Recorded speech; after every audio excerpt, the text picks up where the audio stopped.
someone to bury. Added to my family tree. All love when we disagree. All love when we fight. When you on my team, it's a good. Okay, that was good. When you on my team, it's a good thing. Hella fun montage movie scene. Watch it all fly by like a dream. It's a good thing. This is.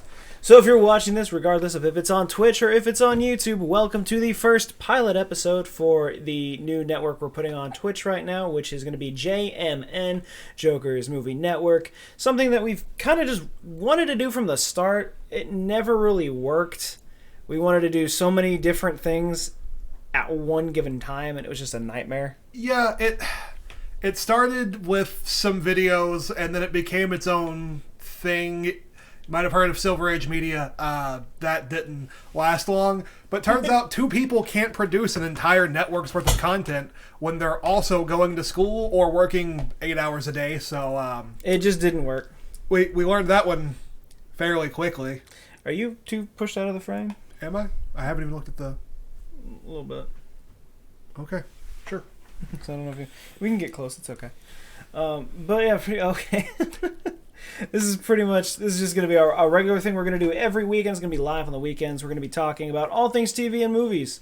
That's all we've ever wanted to do. Yeah, it's pretty much what the whole goal has been for over a year now, probably. Yeah, pretty much. The conversations that became Silver Age Media have been going on for at least that long.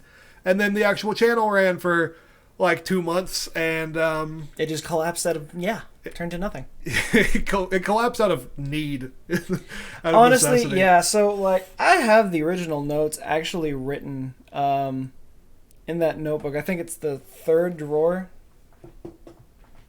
Nope, wrong one. I lied. Fourth drawer? This is the second one. It's my notebook's in there. Second drawer. Yeah.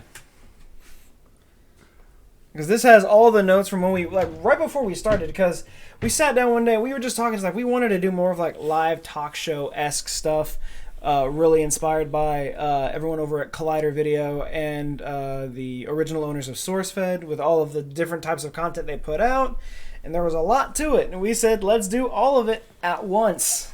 Yeah, we, for some it. reason, thought we would be capable of putting on five different panel shows, I believe it was. Yeah, literally, I have the show ideas right here of literally everything we tried to do. So we had the actual name as Silver Age Media. We had news. We had Let's Talk Movie series. We had a Star Wars show, a Harry Potter show, a podcast, which is kind of what this is going to be. Essentially the rebranding of that podcast. The possibilities of a D&D show, Dungeons and Charlie. Dungeons and Charlie, what a great name. And then all this just massive list of who could do what. We could do a horror show. We could do just a game show. There's a lot here. And we have different hosts for everything. And I think that was one of the harder things about it is that we wanted everyone to try to be involved in any way that they could because not everyone is necessarily comfortable on camera or in front of the mic and what they're doing. And, if we put someone like Mitchell who's really into horror stuff, if we put him on on a show like this talking about, I don't know, the latest sports movie, it probably wouldn't translate that well. Yeah, it's you want to put people where they're going to excel, and we did at least one episode of the horror show. I don't remember if we did a second one. We did one, and it did well. Yeah, that was probably the best performing video on the channel. It was the most natural feeling one, so I think our theory was right. We had the right ideas. Yeah. We just didn't have the time or the financial means to make it happen either, because we needed equipment that we didn't have. What equipment we did have, you and I spent too much money out of pocket on. It was literally in the midst of just what was it? One night we were just you know what? Let's look and see if we can come up with this idea because we decided we wanted to do something that was source fed. So we're what would we need? We need better lighting. That's the first thing we need, which is even right now is not the best, but I mean, hey, it's what it is. Yeah, we have the lights to do it. We just haven't figured it out with this camera. We don't want to drown it in bright light. But so we had that. Then we were so we could get this lighting kit, and it comes with green screen, white backdrops, all this different stuff. And I mean, we have all that, and we've never once used the green screen. Yeah, honestly, I was just terrified that the cat was gonna pull it apart, so I just left it tucked away. And I'd be down for trying to attempt to use it at some point. we have the space, even like right here behind us, to try it, but That'd be kind of cool. maybe like Yeah, you know, that'll be a later discussion because I don't know how that would even work. But we went through all of that. We just one day we're just like, you know what, let's just buy this stuff, and then we use it. We still use most of it still, so I wouldn't say it's a complete waste. Oh no, I mean we still use the mics from time to time. We've Oh yeah, set up- we have those lapel mics that came in real clutch. Yeah, so we bought 2 lapel mics. We both have an individual one, and we've used that for other content. The editing experience and being able to construct, you know, a show just taking a individual nightmare. parts. Yeah, that stuff sucked, but you learn how to do it. You learn how to set up and structure. So if this was to wildly succeed out of nowhere, Sure. and you know we're able to turn this around and be like, hey, this is our job now. We would know what we were doing. By that point, yeah, we would have the We time. have if just given the time and the resources, we could make it happen. It's just we don't have that. Right, at so all, like let's so. paint the picture. So we get all this equipment and we're like, okay, we're gonna start Monday. I have no idea what day we started. I'm going to school full time and I work. He was working full time. Everyone else is either working full time or going to school full time or both. And we all have this bright idea. We're all like, sure, we'll do this. Yeah, we'll be involved in whatever way we can. And we actually have it scheduled here. So we were going to have 2 shows on Monday. We were going to have the podcast, which moved to Saturday instead, and a comic book talk show on Monday. Mm-hmm. Tuesday was Star Wars. Wednesday would be Harry Potter. Thursday would be horror. Friday would be the D&D show with Charlie, and then the actual Let's Talk Movies panel that we wanted to do. And I don't know why we thought that was a good idea at the time. Like, yeah, we can do that. It's not a problem. Because talking about it, it doesn't sound like a lot. You No. think you have 24 hours on Monday to film one thing. Like the podcast can be done over a weekend, uploaded on a Monday. That's fine. It's kind of what we're doing now. I mean, we're doing this, and is it Friday, Saturday night? Saturday night. Saturday night. Right. Otherwise, like, okay, that's one video done. Okay, Monday you just set up and you shoot. Was it the comic book show on Mondays? Yes. So I was like, yeah, that was called Super. I still believe in that idea. Still think it could work. I still think all the ideas we have could still work. Yeah, it's like we had the right idea. The process in which we executed each idea, not so much. But also, we tore down our setup every day. So we had to return our living room into a film studio, essentially, every morning if we were going to shoot. And that's what made this so difficult, is what I think is that if we could have left everything up, I think it'd have been okay. But we live in basically what's like what would you consider this? Would you consider it a small studio apartment? Probably not even that. I wouldn't, it's not a studio. It's a 4-bedroom apartment, but there's not a lot of room, and we have a cat. So the cat would destroy everything for sure. But the fact is that we don't have a big space. Yeah, so the only space we had planned on using was our living room, because that's the only space where we can house everything comfortably. And that's with the backdrop set up, the host in front of the camera, a space for the camera, a space for all the lights to be far enough away, where they're not overbearing not overexposing every close shot. enough to where it's overbearing and not far away, so like you couldn't really tell the difference with the lights. And getting that whole thing set up, we did shorten the time eventually, but at first it took like 3 hours because we were trying to get all the crinkles out of the sheet and make sure it was a complete flat white backdrop and there weren't any creases in it or anything like that. And again, remember having to do this daily as well. We have to move 2 couches and a love seat out of the way to even fit that in. We had to move all of the furniture out of our living room, into the kitchen, into the hallway leading out the front door of our apartment. Then, and this was all like at random times. It was never the same time of the day. It was just like he gets off work at 6, I get home at 3. So between the time that I get home and he gets home, I got to get all the notes ready, make sure all the equipment's ready, the camera's charged, the SD cards are cleaned. And then when you get home, we move all the furniture out of the way, set everything up. So by the time we're recording, it's already like 9 o'clock at night. Yeah, so let's say if I did get up at 6 and we get that set up, we start recording, we'll say 7:15. The panel shows tend to run 30 to 45 minutes. They got shorter as we went on because we realized just how impossible it was to maintain that with just 2 people who could do it every day. And so, okay, let's say on average they're 30 minutes. That's still another 30 minutes of shooting. Plus, our camera only records for 12-ish minutes at a time before shutting off at the time. We wanted to use our DSLR here, which is A great camera. It's a Canon T3i, so it's old, and it doesn't have the ability that most of the stuff cameras have now, where they can continuously record for longer than 10 minutes. Yeah, it runs on FAT32, I think is the actual specifics of it. And essentially that means it can only take in so much data before having to reset. It just doesn't have any type of continuation function. They weren't advanced enough. That's like a 10-year-old camera by now. So that makes sense, but it's still a pain in the ass where you literally have to stop a conversation, hit record again, go back like 3 steps in that conversation, and then continue forward.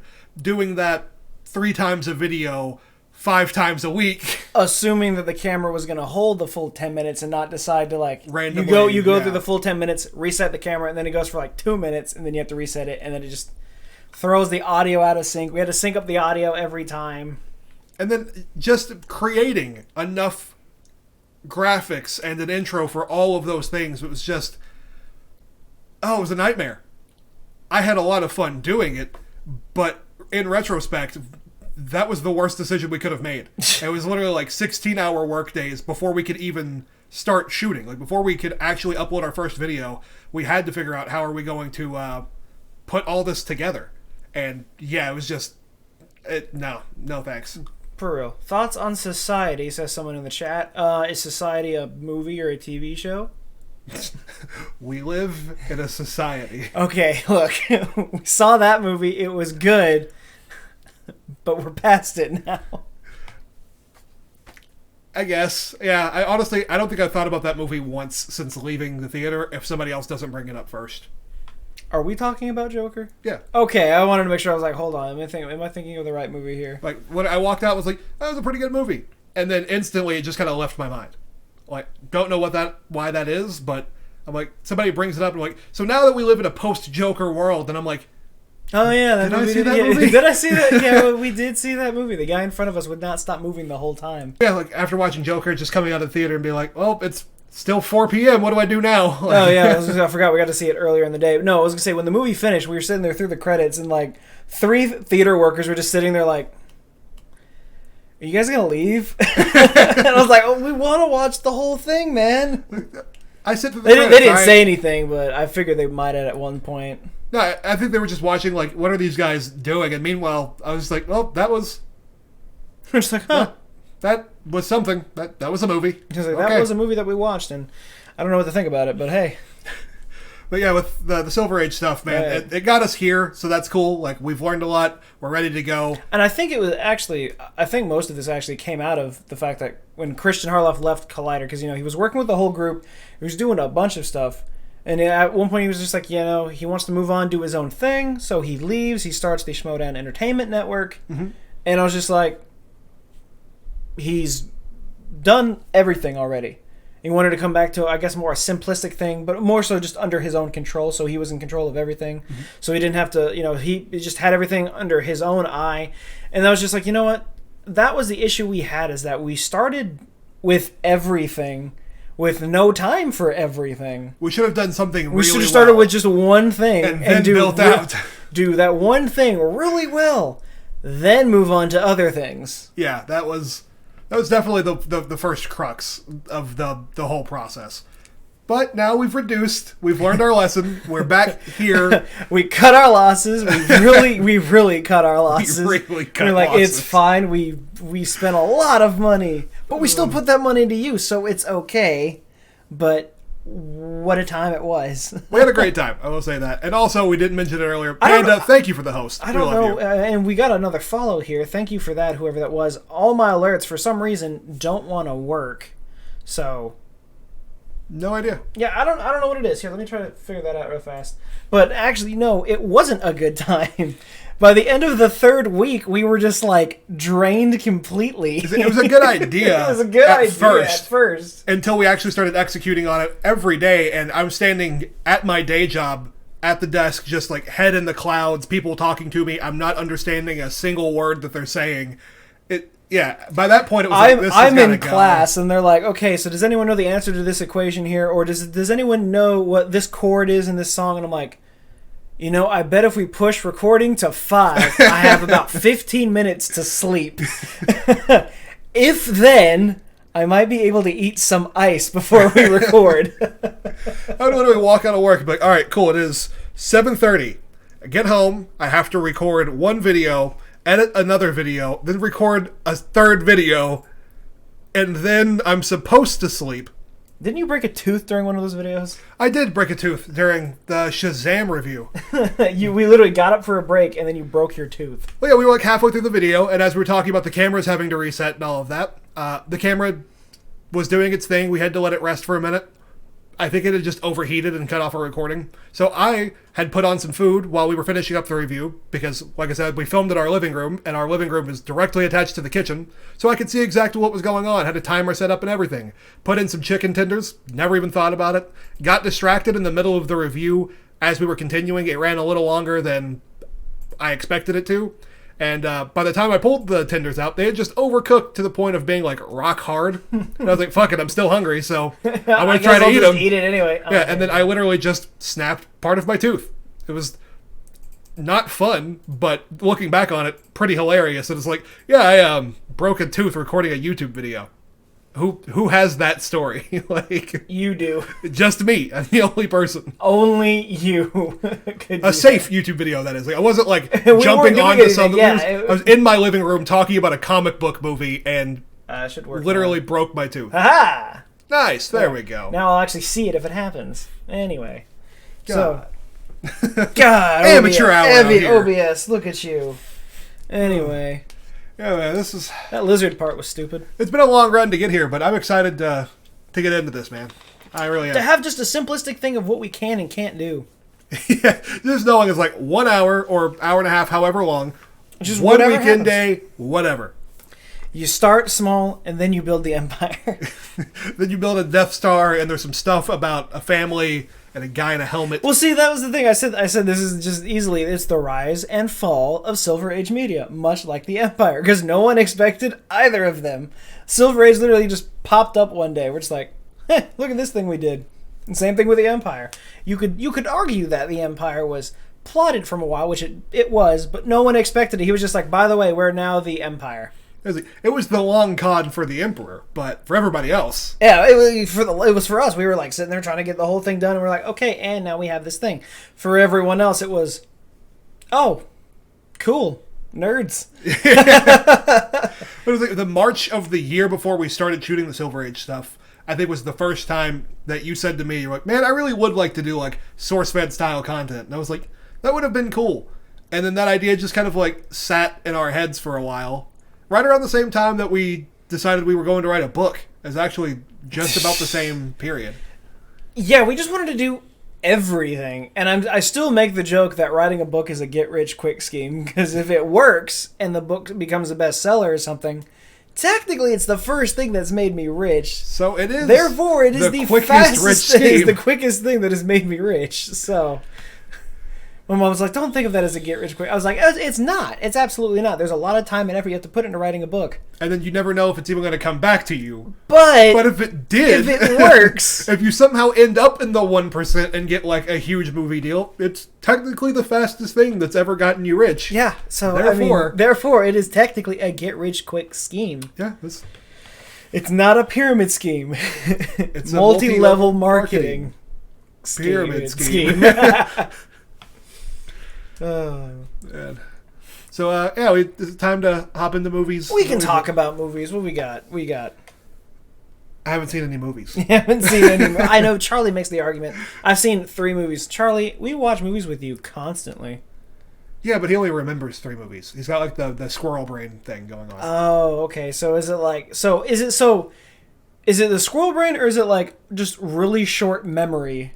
Like the iPod. 50 First Dates, but for movies? Well, I was gonna say like an iPod. Like it's he can only hold 3 movies, so you can add another one, but it will remove one and move the other 2 over. Yeah. Is that how that works? Yeah, so like as soon as he watches The Emperor's New Groove again, you could just say goodbye to Fantastic Beasts and the Crimes of Grindelwald. So yeah, he could have seen, Die Hard, Star Wars, and Lord of the Rings, but the second he sees 50 First Dates, there goes Die Hard. Yeah, now Star Wars is up on the chopping block and he has to watch it again. But he can't watch all of them because he'll forget about at least 6 of them. Could you imagine how sad that would be, but also how cool that would be. People are like, oh, hell yeah, dude, I love The Empire Strikes Back. And now Empire Strikes Back is 2 of the 3 movies that you've ever seen.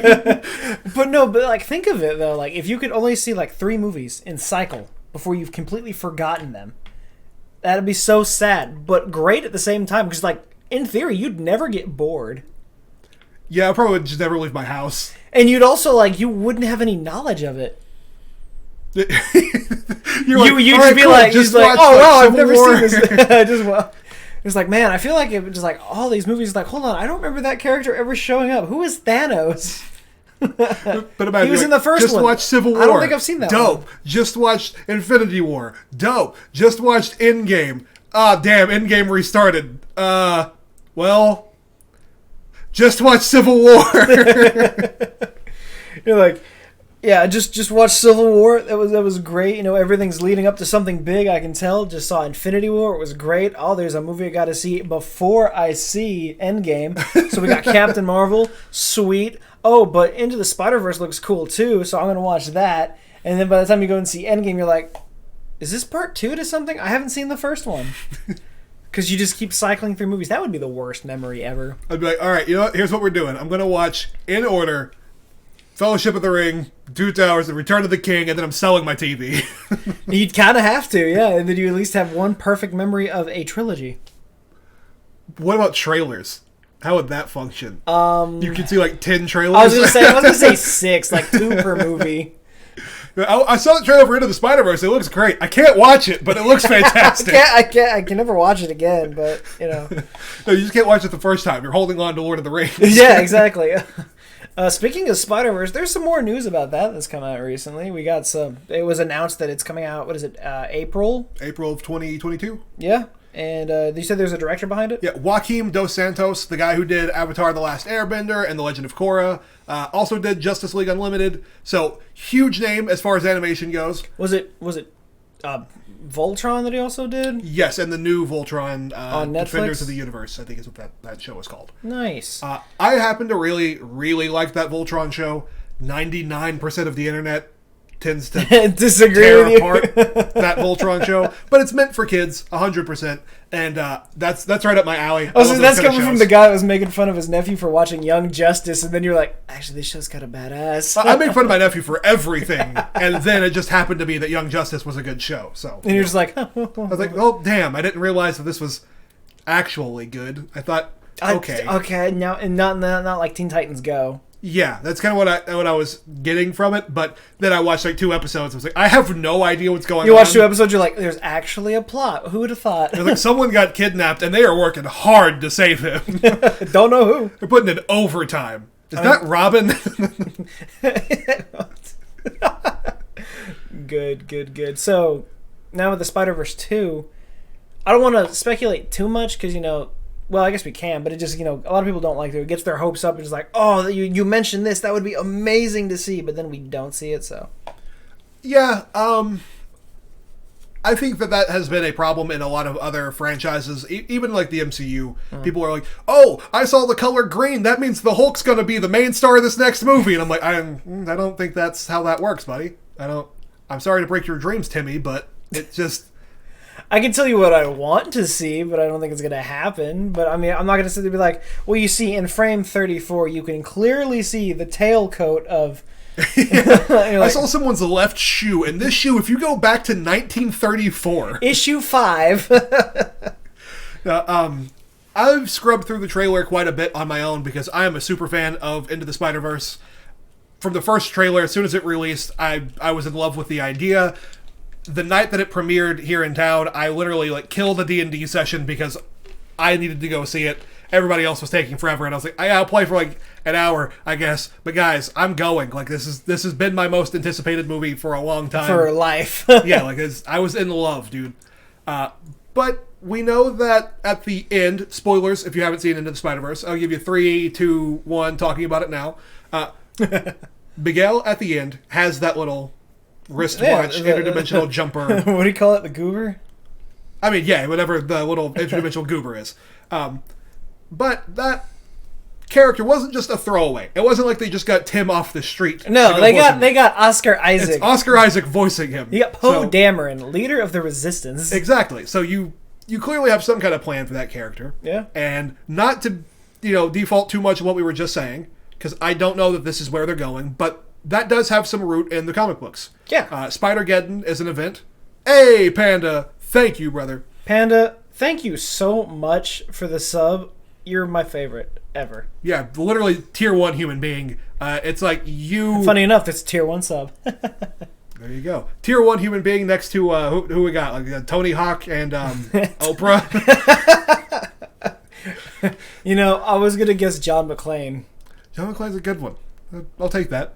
So maybe there's like 4 of you guys sharing the spot. Anyway. Something to that degree. So, but Spider-Geddon is an event that revolves around having those interdimensional jumpers. In the trailer themselves... I was unaware of this. Yeah. Essentially, there's a prison that just kind of exists in space where these bad guys are hanging out. Space prison? Nice. They managed to tear through it, and they come to Earth. Okay. And it's time for war against the spider people because their power...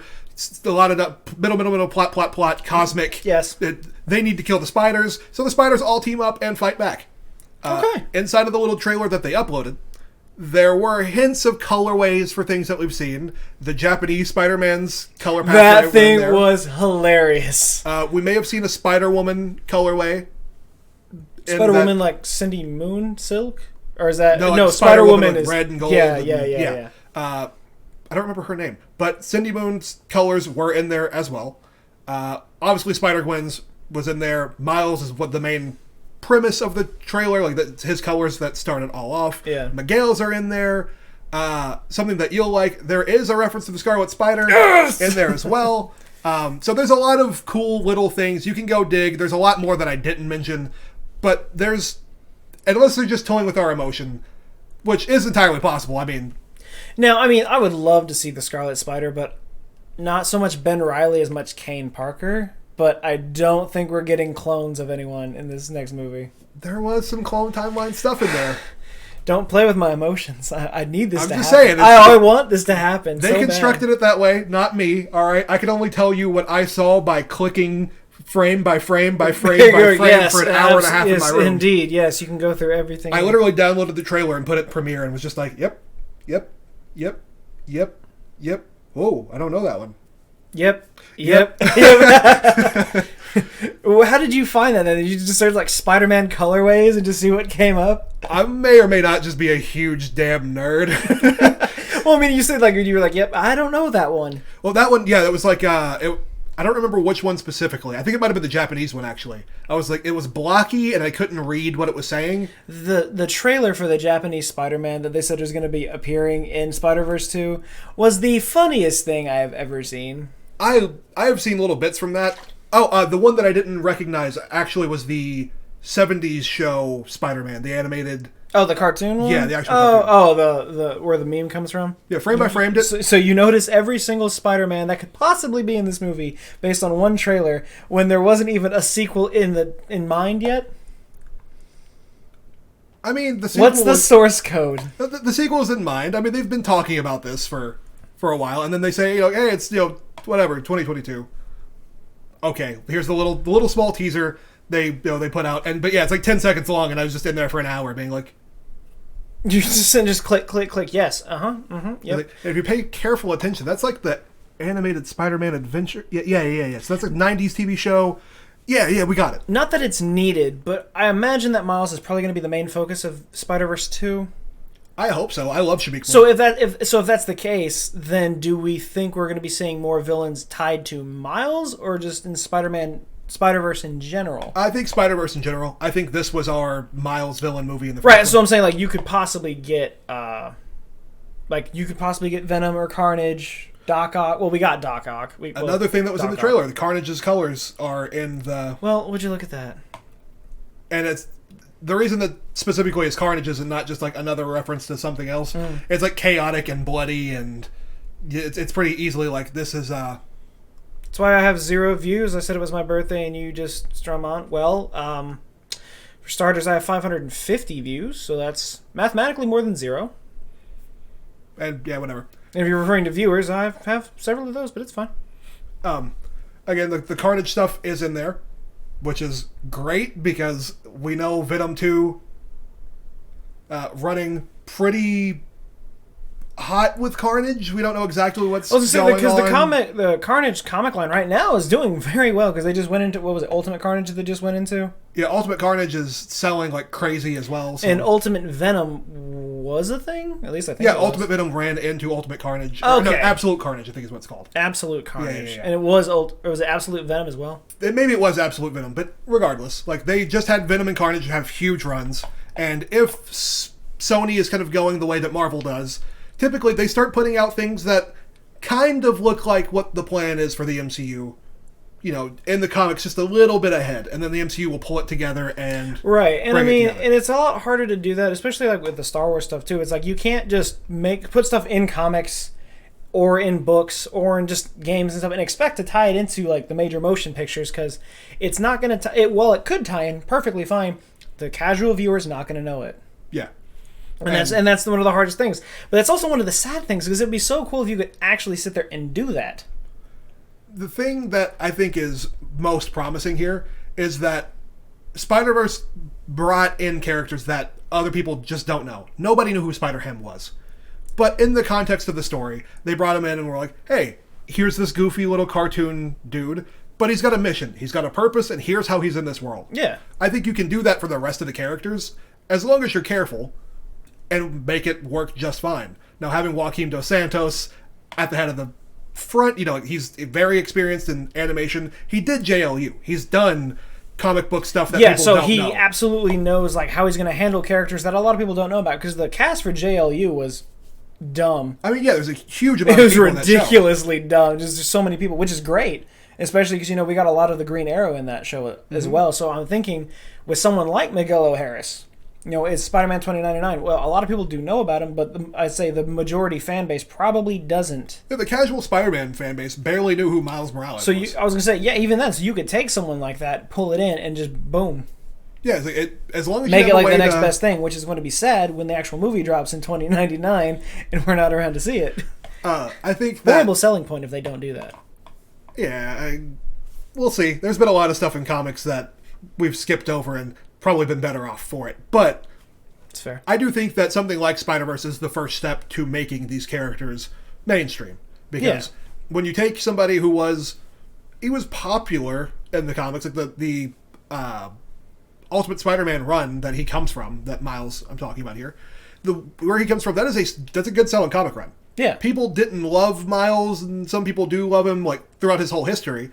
But taking him and updating him to this on-screen version, I think they killed it.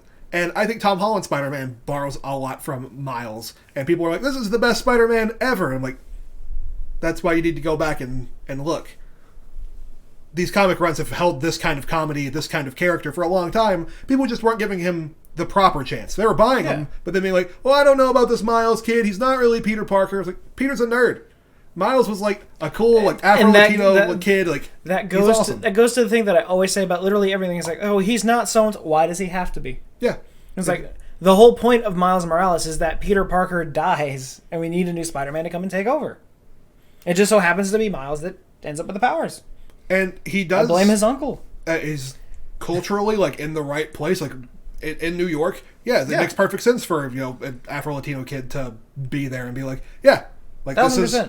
There is the small difference that I'm pretty sure he's, like, in elementary school in the comics, like, his first appearance. He's like, super young. Yeah, he's super young. And then he eventually, you know, gets the whole Spider-Man gear, where in this one he's starting middle school? I think he's starting high school at Brooklyn Visions, I think is where it's Okay, at. so, I mean, it's kind of a big gap, but not necessarily. But there is still differences. But there's always going to be differences. It's never going to be the same thing, and no matter what comic you pick up.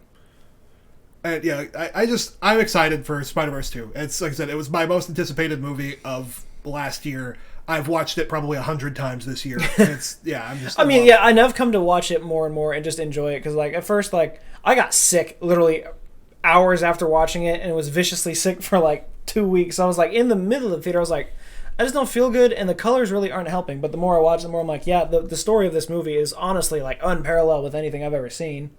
So yeah, it's become my favorite. So Spider-Verse 2 has got me really interested, because I want to see who's going to be coming back and who are they going to be bringing in, and what is the end goal for this Spider-Verse. And I also, unfortunately for me, Miles' stuff was my favorite part of the movie. Like, I liked the other characters coming in and out and all that. It was great, but I really, really wanted to learn more about that Miles character. So as they go deeper into the Spider-Verse stuff, I'm sure the multi-dimensional thing is going to have a lot more. Isn't that why you bought the Miles book?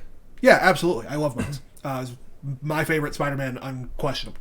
Like, from the moment that I first read him, I was like, oh yeah, no. He's the guy. This kid rocks. He's the guy, yeah. He's like spray paint, like that, a whole lot of cultural stuff that lead me to really, really like that character.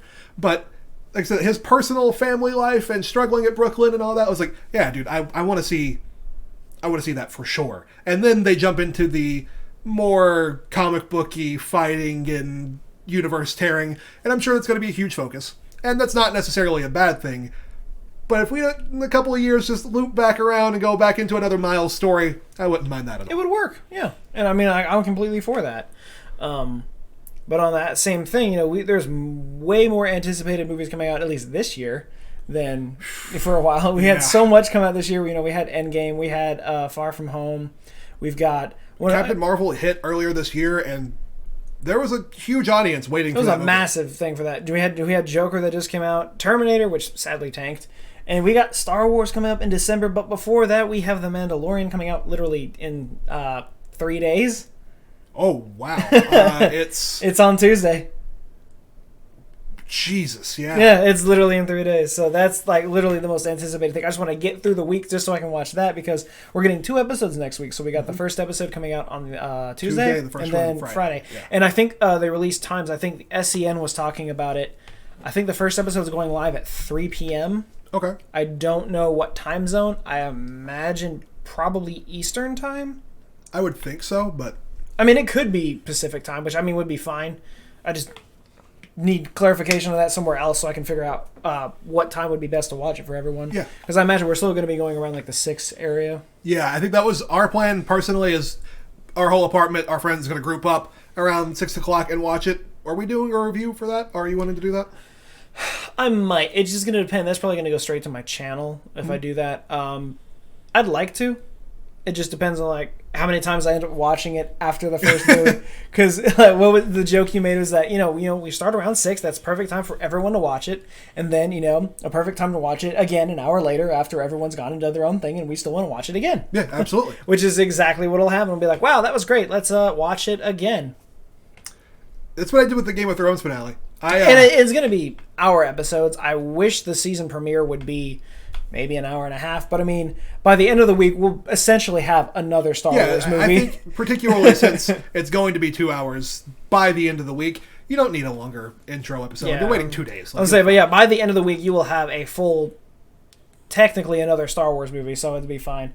And then it's going to be Fridays following after that, which is great. So we'll have 2 for me to just constantly watch and then speculate on everything. Because you can't call it IG-88. Tupperware. Yeah, I'm excited for The Mandalorian. I'm excited for Rise of Skywalker.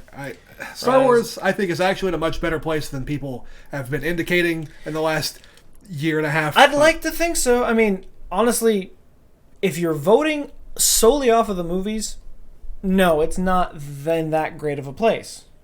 But if you're looking at everything else surrounding it, they're flourishing. And even in the movies, they're like, well, The Last Jedi was terrible. I want to see Rian Johnson excommunicated from Hollywood. And I'm like, good for you, man. I don't care. Solo wasn't that bad. It may not have made a lot of money, but it wasn't bad enough for me to be like, oh, wow, Lucas, you guys got to Lucasfilm, what are you doing? What are you? Holy moly. No. It was like, it came out at the wrong time, but it was a cute movie. Yeah, and I'm not going to say that there aren't problems with these movies, because there's a lot of them.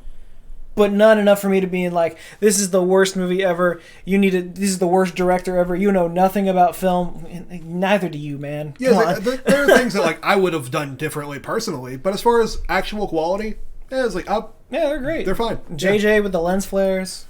Yeah, JJ coming back. The movie looks like it's going to feel bigger. The movie looks ridiculous. Just from the trailer, just from the basic trailers alone, you see the whole thing with the whole Star Destroyer sequence. There's literally, in that one frame alone, Star Wars Theory counted, I think he said somewhere between 360 was how many in that one shot from the one trailer.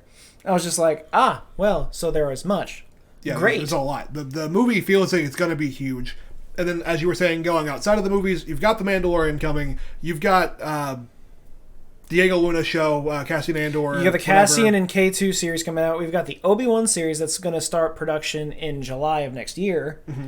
And I think, might be, if you know this, let me know. I think they said January or February was when they were going to start doing Cassian. Yeah, I think it was late January is when it's supposed to be going. So you're going to have, right there from the start, you're going to have two series that are going to start filming next year. And isn't Loki supposed to start filming next year, but it's not coming out until 21? You said that was something weird about that.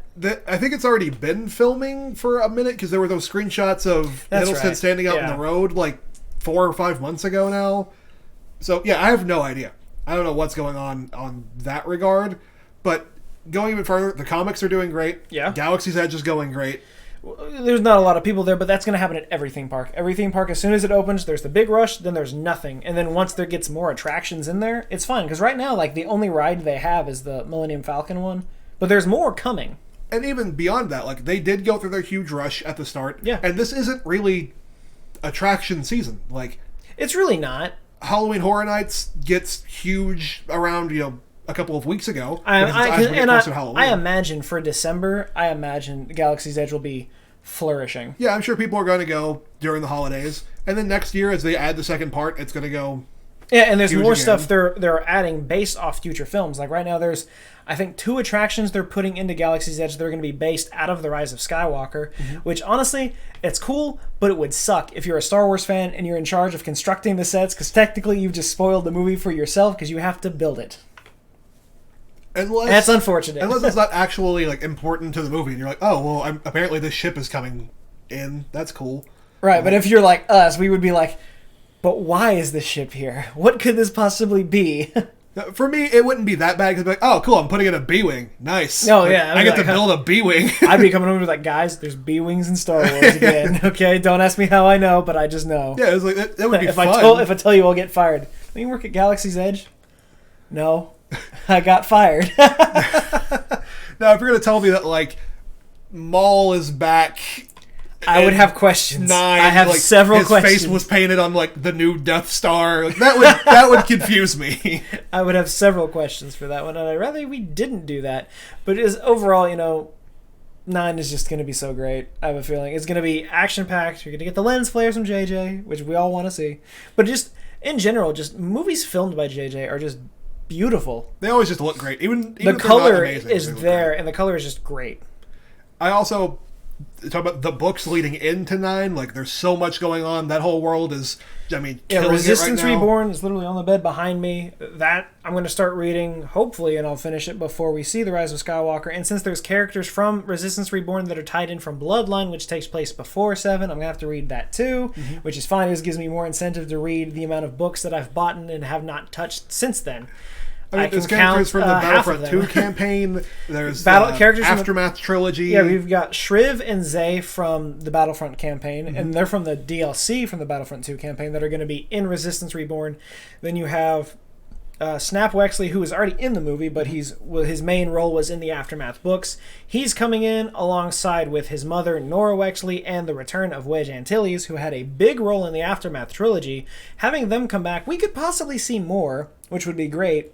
Since, there's a lot of talk about some of the ships we see in that trailer for Episode 9. We see the Ghost. Could that possibly be Hera Syndulla or their son? That could be a thing. Maybe. And there's also... there's one frame in particular. I think I'm the only one that might have noticed it.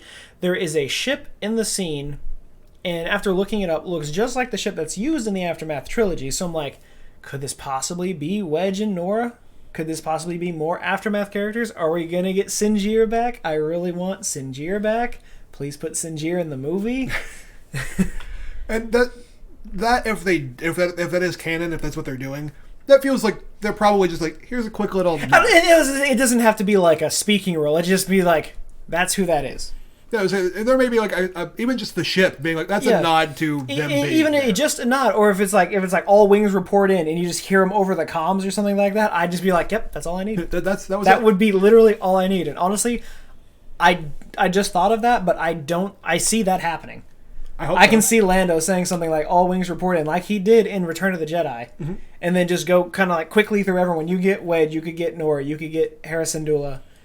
I would freak out because now that and you could get Zay and Shriv, and because we know all these characters now from the expanded universe that we have, it would just make the movie mean so much more to me personally because I'm like, it felt like your time was rewarded. It came full circle. And it would be so much better if we hear, Thane Kyrell reporting in.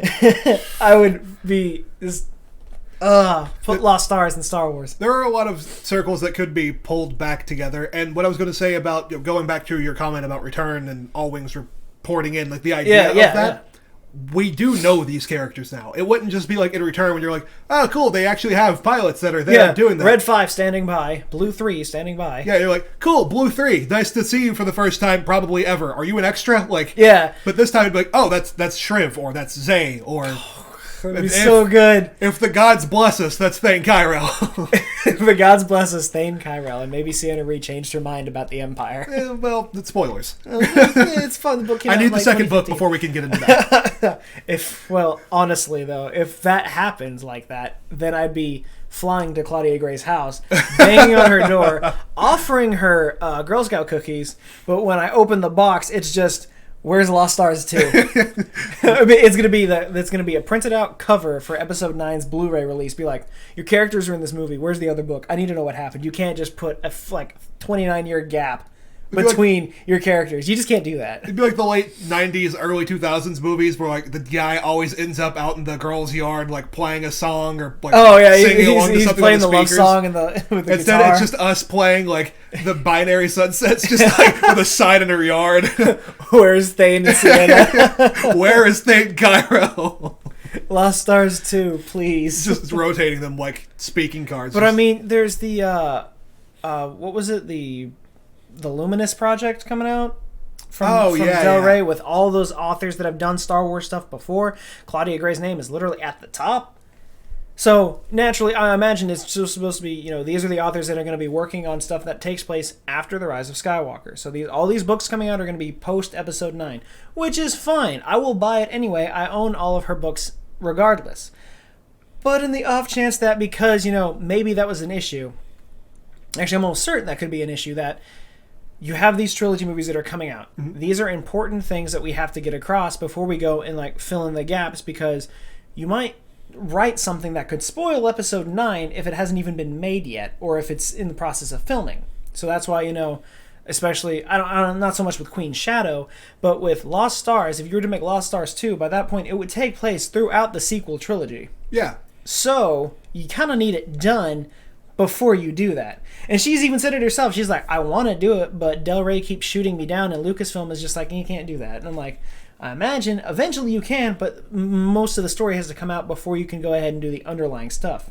And to your point, I think it would probably be like the only way she could have gotten it done is to wait towards The Last Jedi literally entering theaters, like where they can't alter it anymore and be like, okay, I'll cut it off by the end of The Last Jedi. Just let me write my second damn book. And it's just like, no, we just can't, because there's stuff we have to explain, and that might be part of it too. Is that Episode 9 might explain some of the stuff between 7 and 8, and then it's like once it's all laid out, this is what it is.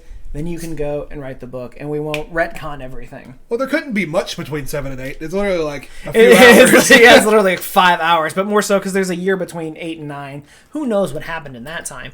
But that's one of the things, if you look through in Resistance Reborn's got the updated line of the timeline of the novels alongside with the movies. Yeah. There's literally nothing that happens between 7 and 9, besides Resistance Reborn and the Dark Spire series. That's it. Everything else is going on between 3 and 4, and a lot between 6 and 7, and stuff in between. And I think that's, like you're saying, that's probably exactly why. They're just waiting to be like, hey, all the events are set now. Yeah. And now we can start entertaining your other ideas. So once it's through, it'd be great. Yeah, it's like, you left some plot lines open, like in Lost Stars, for example. Spoilers for anyone who hasn't been paying attention up until this point, I guess. But that book does not end in a happy manner. No, that book ends on the worst cliffhanger ever, actually. There's the two main characters thing, Kyrell and Sienna Reed, they are split apart. They're on opposite sides of the war. But Sienna was kind of nearly... She was doing her own thing, and she almost decided to just, like, end it right there. I was just like, that. While that's metal, don't do that. She was hurt. Now there's a whole lot going on. Anyway, you couldn't really take that story forward, like you're saying, without bumping into a wall and being like, well, if they're on this planet... Bree, how you doing? Hey, Bree, love you, girl. But, again, them being on the, hey, we're going to go back to, for whatever reason...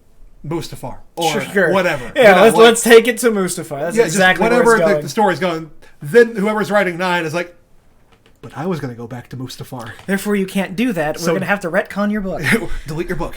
Start over. Delete your book completely and start over. We can't have it. But it goes out on shelves tomorrow. Delete. But it goes out tomorrow. Delete it. I've put out advanced copies. Delete them. Arrest them. Anyone who read that has to have their memory wiped. Ooh, was it the neuralizer from Men in Black? Yeah, everyone's just Bob Iger showing up at your front door with Kathleen Kennedy just Lost Stars doesn't exist. Thank you, Bree. 1,000 bits. Oh my, I don't know what to do with She's literally myself. perfect. I love her so much. Bree, thank you. I really appreciate it. You're amazing. I was rereading that note you sent me last year with the shaker, and you're just the sweetest person, and we love you, and have fun at dinner, and all the good things. And tell Cody we love him too. More than you do.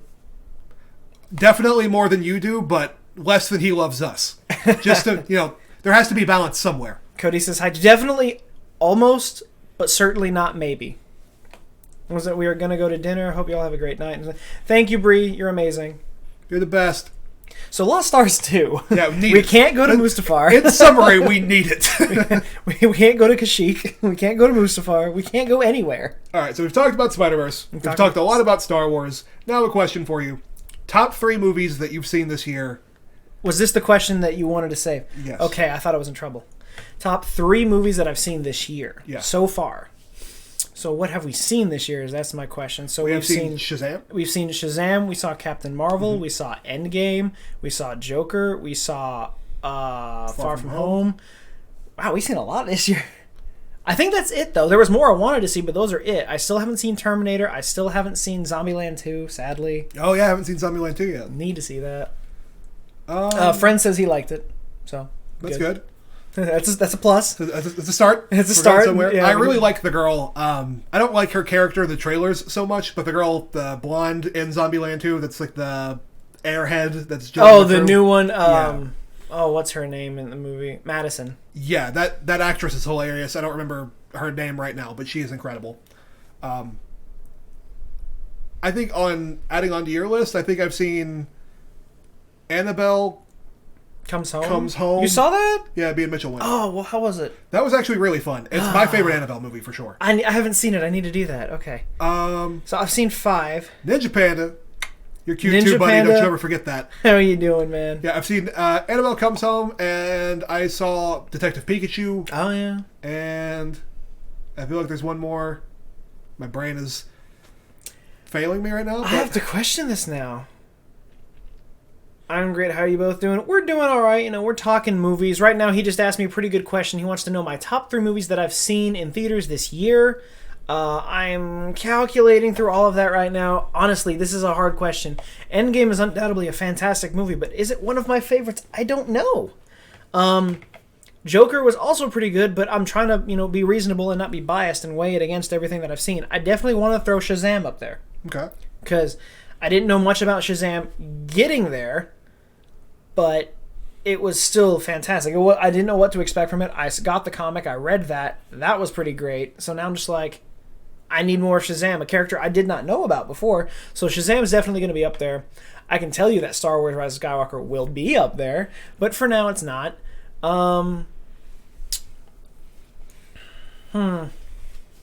This is hard. Look at all this panda love in the chat. So we got Ninja Panda and Panda. They're just going crazy. Appreciate you guys so much. I really appreciate you guys hanging out. We got some views. We got some follows. We lost some follows. It's fine. Oh, well. People need to understand what we're about. So I'm going to say Shazam. Damn. You stumped me on this one. Because, honestly, I don't know. It's weighing them all up against each other. Far From Home was good, but I don't know, again, if I would put it up there. But I kind of want to, but I don't know. I think I'll say Shazam, Endgame, and Joker. Probably in that order. Okay. Shazam first, just because it was new DC character, new DC property that they did well, and they're really starting to get the ball rolling now. Then, Endgame, just it's Endgame. Facts, Panda. If you don't want to be here, go somewhere else. It's all good. We're gonna keep rocking. Shave your head and go to sleep. Exactly. Suck an egg. So, you've got Endgame, which the ending of a correlation of 11 years of filmmaking. What was it, 20? It was 22, 23 films in total. I think it makes 23, I think. Yeah, so it's ridiculous. And it just ends literally like an entire generation of stuff. It's ridiculous. And then Joker, while it may not have been the best for everyone, what it was and how it came across was something completely different that I was not going to expect. And that's one of the reasons I'm just like, you know what? Yeah, I really like this movie. I need to watch it again. And I think I'll probably, one, enjoy it more on a second watch, and two, I really like the film as an Elseworld style Joker. 100%. I don't think it needs to be. A lot of people are having that issue. Like, I don't like having an origin story for the Joker. Well, we've had like 5. Yeah, it's like there are stories for him, and if this is how he is in this world, great, that's fine. But I would like to keep that Joker wherever he's at. Like, if it's, I don't think he needs to be. I mean, they're keeping him separate from the DCEU, which I think is a smart move. And if they decide to continue it with other Elseworld stories, I guess, but as a one-off storyline, I think it makes perfect sense. And I think that's cool. They leave the ending open, but they also kind of close it. Because while we want to know what happens next, we already know what happens next. It's like It's like you can put it together yourself of how it's going to work. And I really enjoy the idea of them doing more of these one-off character movies. I think there's a lot of life in that. This one didn't hit the way that I hoped it would for me, but I still did enjoy the movie. I don't hate it by any means. But yeah, that's a good question, and the idea that I completely forgot Endgame was this year, to be honest. It feels like it's already been like 3 years since I've seen that movie. Like, the emotion that carried me into, I gotta say, I liked what the movie meant and what it did more than I actually liked some bits of the movie itself. Right. I wish they would have kept it more in line with where Infinity War, I felt like, ended, but... Yeah, and honestly, like, if you put Infinity War and Endgame, like, next to each other, I think I like Infinity War more. I definitely like Infinity War more. Yeah. I don't dislike Endgame. It just... Some of the choices... Again, maybe it's just my particular comic book reading thing that I was like, I would have liked to have seen this, and this. Whatever. It's still a great movie, don't get me wrong. But definitely got to be on the list, because even if just for the message that it gave, like, absolutely, it's got to be on there. It's a culmination of everything that I've loved for the last decade. Us, that was the other one. Oh yeah, you did see Us. I loved that movie in the theaters. Want to see it again. Don't know when I will. Maybe when it hits streaming. I don't know where it's at right now. Is it kind of like, is it more of a mood for you? Like, you need to be in the mood to be like, yeah, I want to watch that? Or like, if you had the access to watch it right now, would you? I'd watch it tonight if I had the ability to. Okay. It's one of the horror movies that I've enjoyed most. And I've really gotten back into them over the last 2 years. Nice. I'm just a big fan of that. But I'm a big fan of Jordan Peele anyway, so that makes sense. I think was that March or something like that? It was earlier this year. And then... Detective Pikachu was fun. I don't know that it was in my top 3. I know you said the story wasn't the greatest. Yeah, it's a little see-through, but I'm also really good at breaking down plot stuff as, a writer and a creative person. Yeah, you'll sit there, you'll watch the movie, you'll watch the trailer and go, okay, know how the movie's gonna go. Yeah, pretty much. And then he kind of gets it right, and it kind of like just ruins it for everyone. Way to go, Dave. That's why I don't speak on it very often. We'll watch trailers and I'm like, wow, that looks really good. And everyone else is like, but what this is going to happen? What if this is going to happen? And in my head, I'm like, well, it's going to go like that. And then he's going to go there. And then it's, okay, I've got the whole movie now. And you're just like, no. It doesn't always work out. It doesn't work that way. That's why Scream is so good, because they always try to keep you on your toes. So it's much harder Honestly, the thing is, like, extrapolate that. You can kind of like predict where it's going to be going with Scream. And you can kind of be like, I think that guy's going to be the killer. But it's then when the killer reveals himself as who they really are. And you're just like, what? Like, okay. Scream 3 is the perfect example. It's like, we know who Roman Bridger was. Mm-hmm. He was the director. He was making Stab 3. And then he becomes the killer. And then when he reveals himself to Sydney, he's like, it was me. Roman Bridger. And she's like, who are you? I don't know who you are. And then he's like, oh, I'm your half-brother. And she's like, I'm sorry, what? And then the audience is going, what? It made no sense. Even the Scream TV show from this year, which honestly I really enjoyed. A little bit of the last twist didn't make sense. Half of it was set up beautifully. I just happened to sniff it out beforehand. It was different.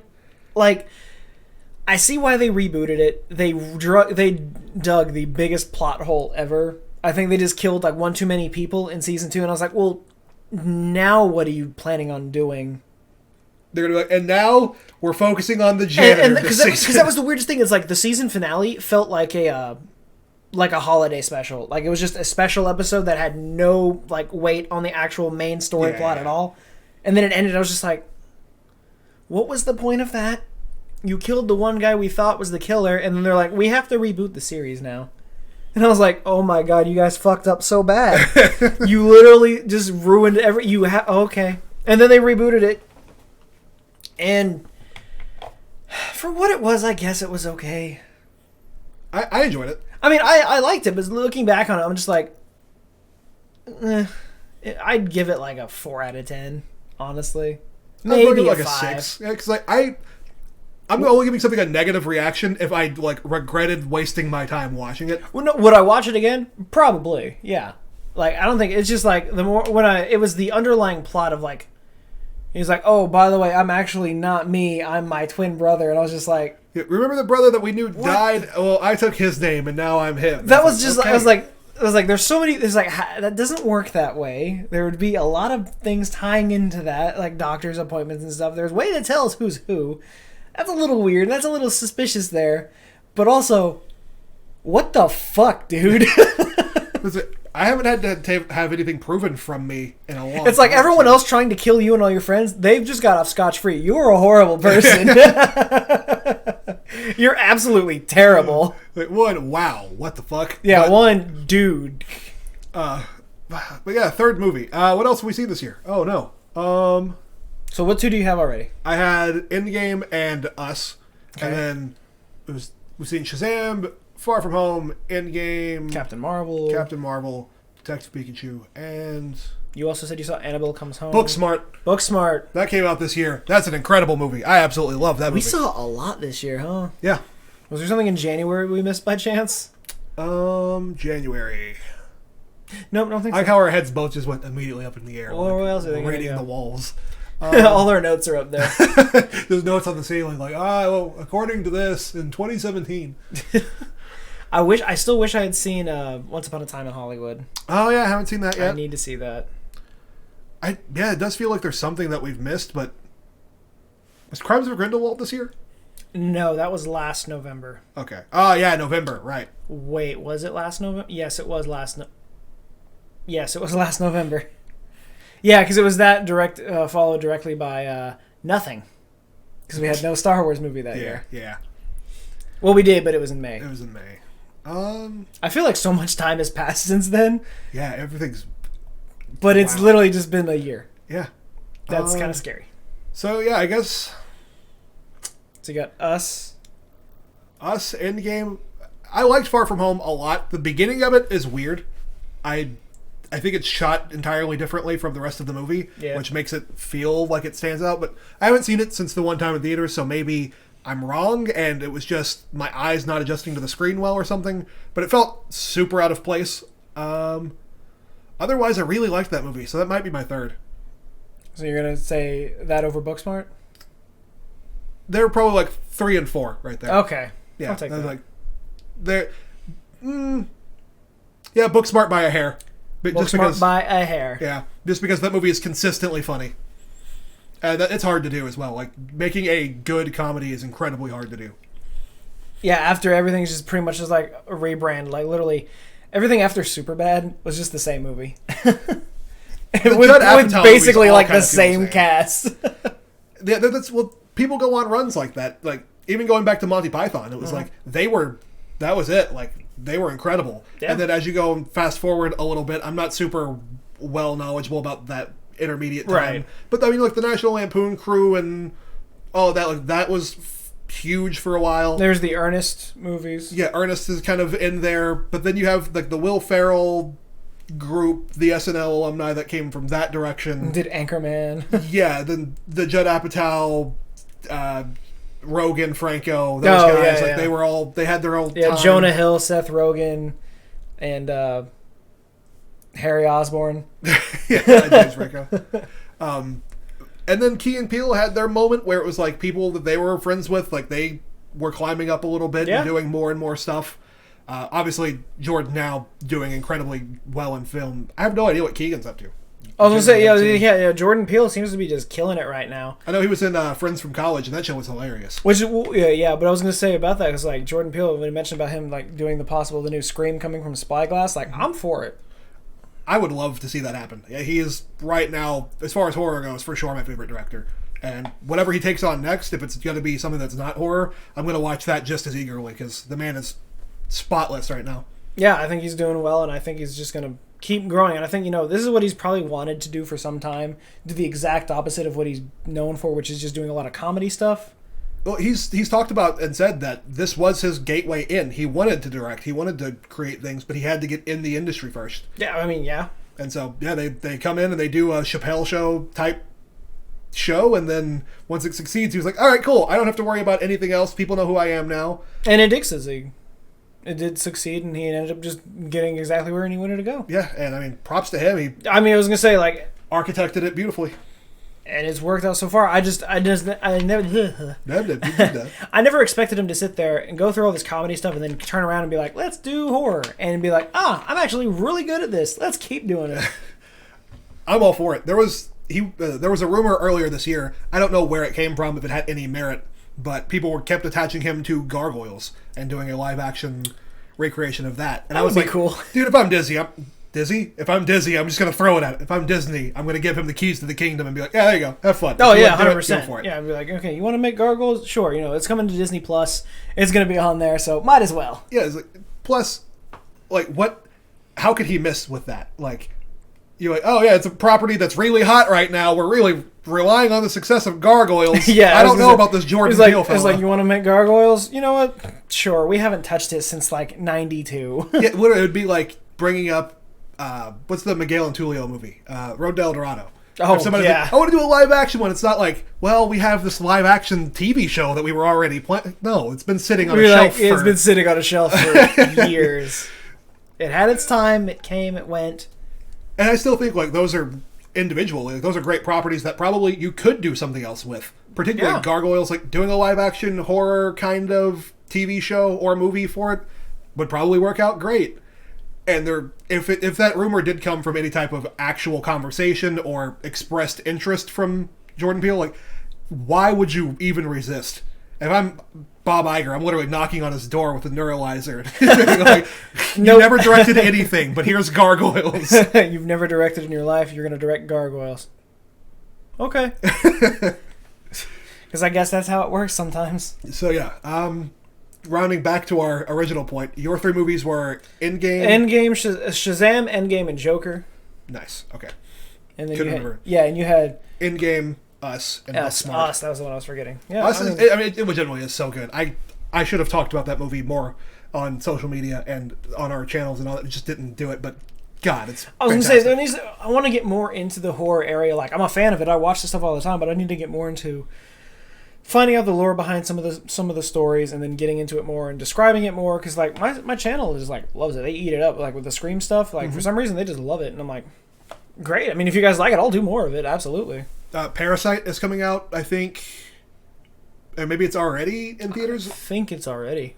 I saw a trailer for it on YouTube, and I think it had a release date, but I'm thinking it might have been in October. I was gonna say, yeah, because Amanda already put out her review of it, but I don't know if she saw that movie early or not. She probably did. I have friends who saw it at, like, the ArcLight. Yeah, so yeah, it's yeah. like, you never know when it's an advanced screening there. Or it's like, at ArcLight Theater, seeing this, doesn't that movie come out next year? But yep. regardless. Sure does. See ya. The embargo on it is definitely lifted because people are talking about it everywhere. It sounds like it's going to be fantastic. It's the guy that directed Snowpiercer. Okay. Bong Joon-ho, I think his name is. I might be butchering that. Sorry if I am. Oh, right. I know what you're talking about now. Yeah, and so the trailer played on YouTube the other day. Nice. I didn't know anything about it. Looked fantastic. I'll say it was like the Code 8 movie that I showed you yesterday with Stephen Amell and Robbie Amell. Mm-hmm. No clue how that's gonna do, but it caught my eye. Steven actually tweeted this morning, was like shooting a short today with some of the Arrow crew. We're taking a big risk on this newcomer, Aisha Tyler. I was like, okay. Nice, guys. Way to go. Yeah, that's all I've got, man. You got anything else to talk about? No, I mean, we're running over to the 1:15, almost an hour and a half area, and I mean, once we run out of stuff to talk about, there's no point just dragging the whole thing on. Yeah. I can definitely say that next weekend's episode is definitely going to be all about The Mandalorian, because by then we'll have 2 episodes to go through. We'll probably have at and least that's gonna 45 minutes to talk about. Nothing but Star Wars nerdom from there on out. But that's going to be it for our first pilot episode of JMN. That's Joker's Movie Network. I'm your host, Joker. This is my co-host, the guy in power, Alex Splash. He tells me what to do, actually, believe it or not. But, we're going to go ahead and close it off here. But if you're sticking around, hey, later on tonight, we are going to be back streaming some Diablo. So if you guys are watching the stream, you want more, hang out in a couple hours. We'll be back. This was amazing. Loved it. Thank you, Panda. It's going to be live every weekend, so stay tuned for that. And until then, we'll see you guys next time. Team is a good